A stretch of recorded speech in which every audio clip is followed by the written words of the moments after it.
SWP Disciple checking. Yeah, the beat goes on, man. I very nearly, like, I averted disaster. Maybe we'll see when I take my shirt off. I tore my pec.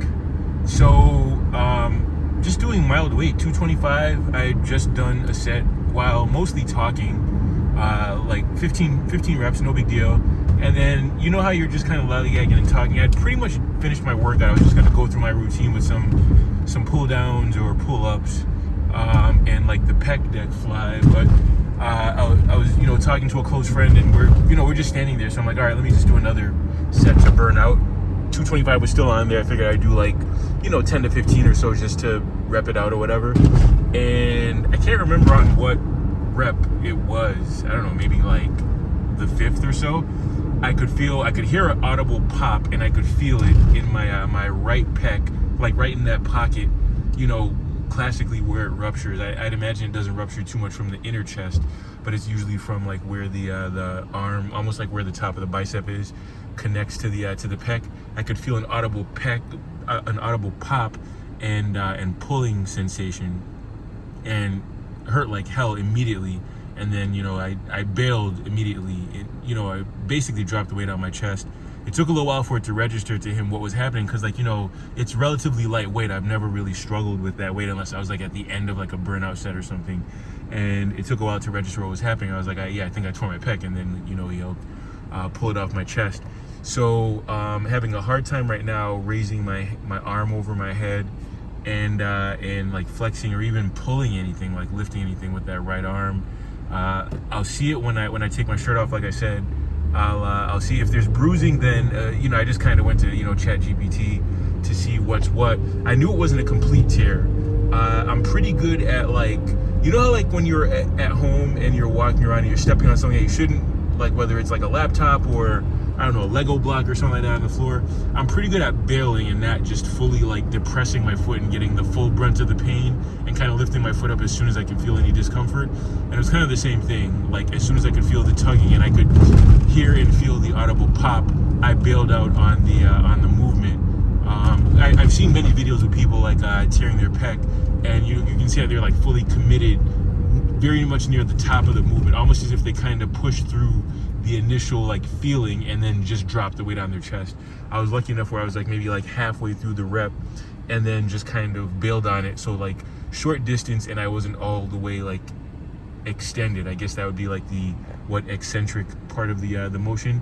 So based on what I read, so a stage 3 is like a full, like, it rolls up on you, a full rupture, much like when I ruptured both my Achilles. The first one was almost a complete tear, like it literally was hanging on by, like, the thinnest piece of tendon, and it never happened to me before, but I knew what happened immediately, pretty much. Like, I still did the looking around. It was on a fast break, and, like, on the landing is when it popped, and then I looked around because it felt like somebody kicked me. But then, once it registered, because it takes a while, you're almost like in a stupor. Then I was like, oh, this is what a ruptured Achilles is. And then I wrapped a t-shirt around my calf so that it wouldn't roll up on me.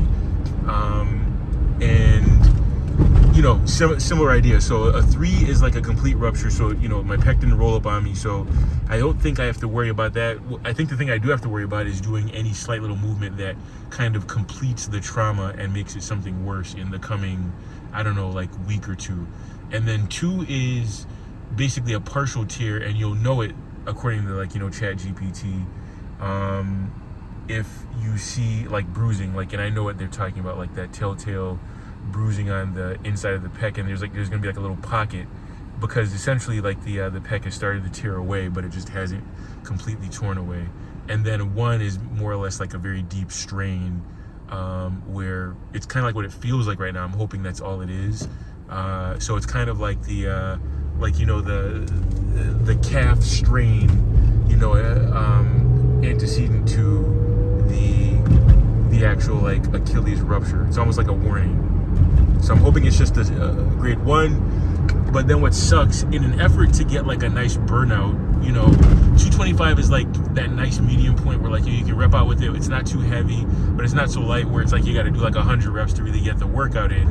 Ironically, I wish I was doing just the 135 or just the pec deck fly, but it was more of like a locational thing. I was standing there and talking, so I was like, all right, I might as well just finish up whatever I was doing right here. I was just heading to the sauna. I was basically done with my workout.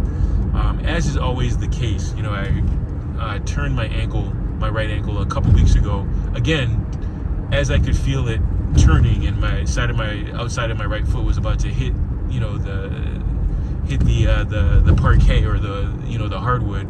I bailed out and just kind of like lifted my foot so that way it could kind of like spring back, which is why it wasn't as bad as it could have been. Though, and it's basically healed all the way. Like, there was minimal swelling, and within like a couple of days or so, the swelling had gone down. But when I kind of turned my ankle outward, like pointing it like outward towards like my shoulder, I can feel that, like, the ligament is there's still something going on there. I did play ball last Wednesday, so like, I'm fine mostly. I'm more limited actually by like my arthritic left knee. So I don't know, the writing's on the wall. All these like little nagging injuries, it's telling me that I've basically stepped out of being like whatever I thought, whatever remained of like, being an athlete or whatever.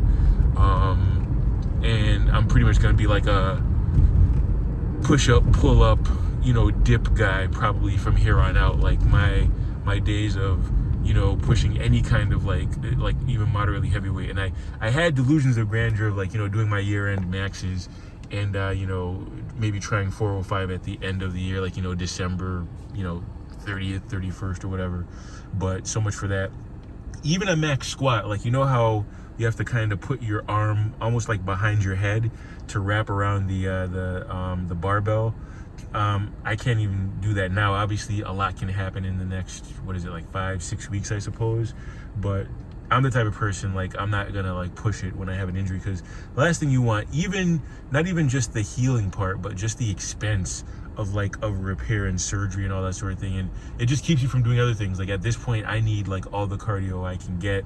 So like playing ball, which I won't be able to do, because you need your pec to be able to shoot the ball and dribble and stuff. So that's at least 2 weeks off. But thankfully, this is Thanksgiving week, so there wouldn't have been any hoop this week anyway. The courts are closed, but almost certainly next week is off the table as well. So lovely holiday for me, but it can always be worse. As I always say, in all things give thanks.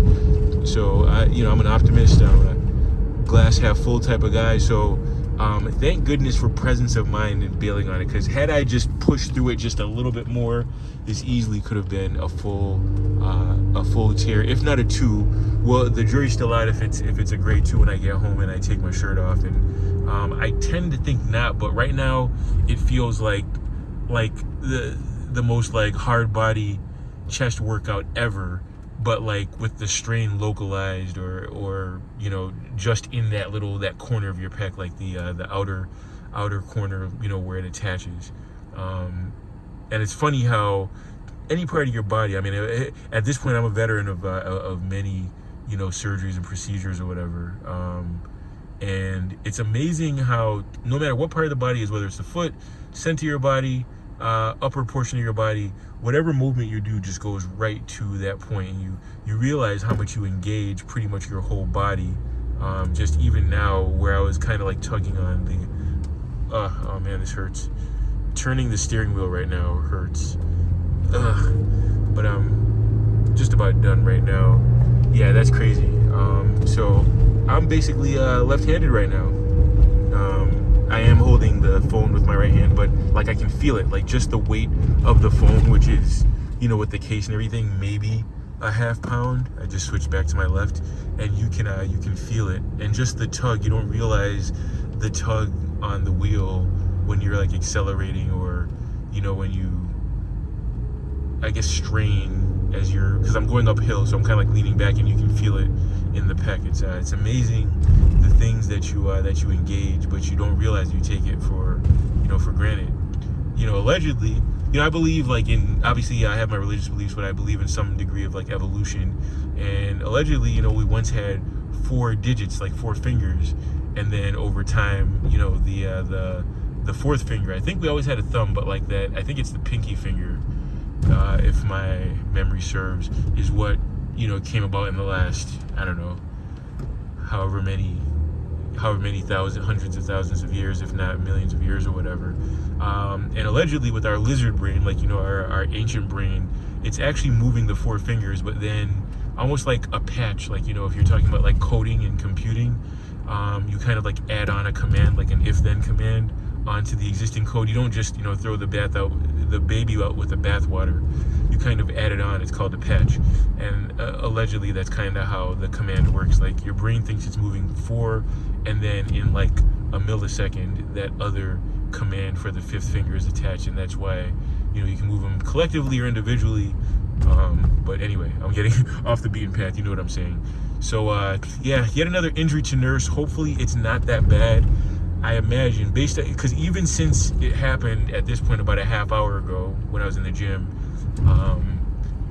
it feels worse now, like more of a strain. So I'd imagine the wake up in the morning is going to be ridiculous. I don't think I'll put it in a sling. I just have to remember not to engage the right arm, under any real like load. So anyway, the Lord is faithful. Stay with me. God bless.